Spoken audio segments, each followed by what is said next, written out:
Siyempre, winara ko yung box. Allergy, come to daddy. This was a fail in product design. Ang daming kape!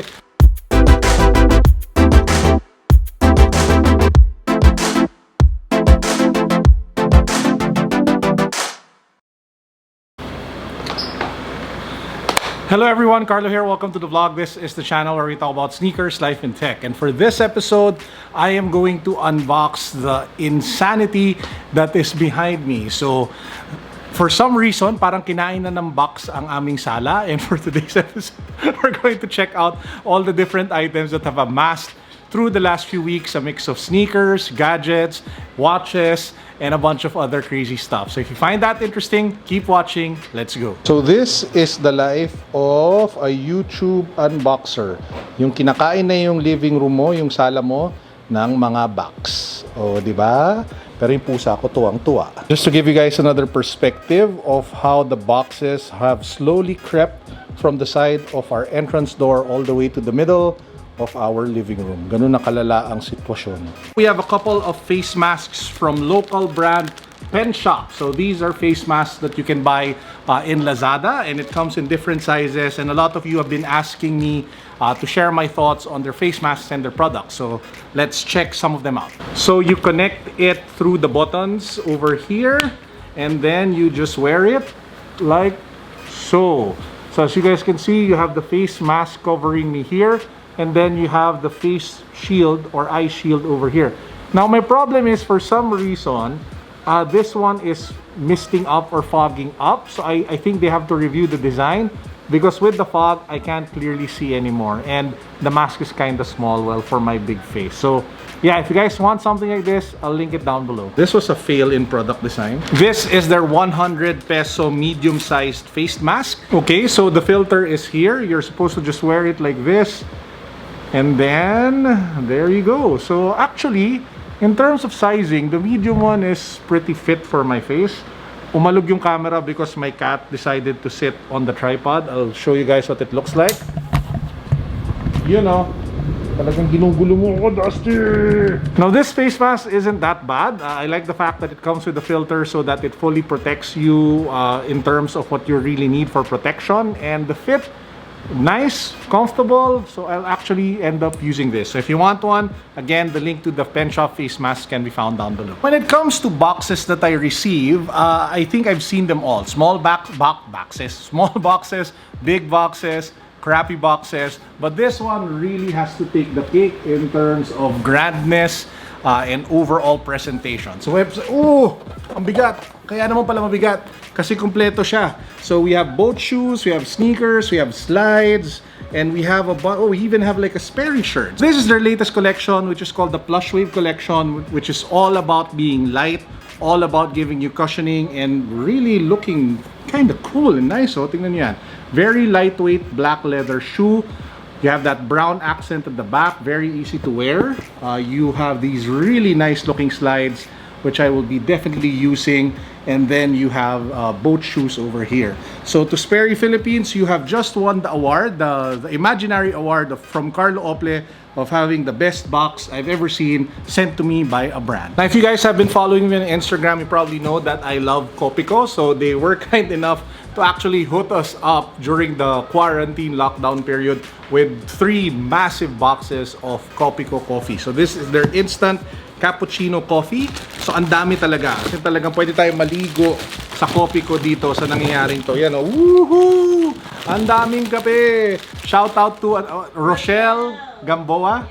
Shout out to Rochelle Gamboa for hooking us up with all the Kopico that we need up until 2030. Woo! Now this is to be filed under. I have no idea when I get to use it. So this is from Off-White Manila. It's a lanyard for your ID. So the idea is you're supposed to wear it in the office, but we have no idea when we will be going back to the office anytime soon.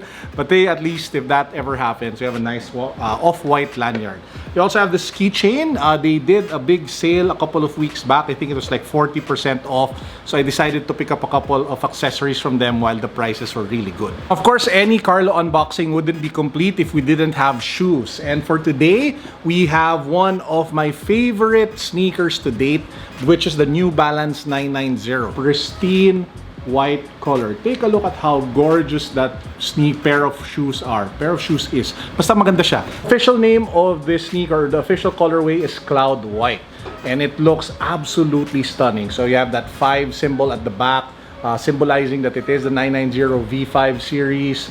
You have shades and panels of gray and white, mix of mesh, suede and leather. Really good looking shoe. And again, just like with the 990 series, this is made in the USA. I will be doing a video very soon of my New Balance collection. Watch out for that because I'll also be doing a giveaway on that particular video. Now, the next thing I will show you is this cat. Kasi kanina pa siya nag-aaligid sa aking vlog. So his name is Dusty.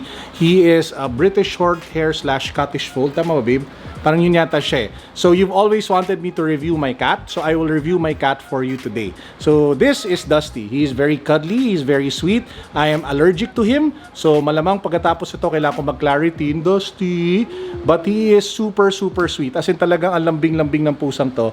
At gusto niya na akong kalmutin kasi camera shy siya. And ang takaw niya din at lagi siyang tulog. So if you guys like cats, make sure to check out short hairs or Scottish folds. Allergy, come to daddy. Ayan na siya. Woo. Next up, we have another pair of sneakers. This time, it is from Under Armour. So this is the Project Rock 2 sneaker in size 13. I see a cat about to make my sneakers tumble down. Cleo, huwag ka makulit. OMG. At least kung mahulog siya, maganda siyang clip for the vlog. And this one is in a different colorway from my black and white. So this one is in gray.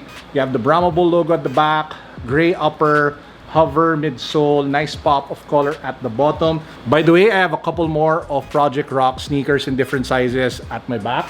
I actually am planning of doing a video talking about my Under Armour sneaker collection very soon.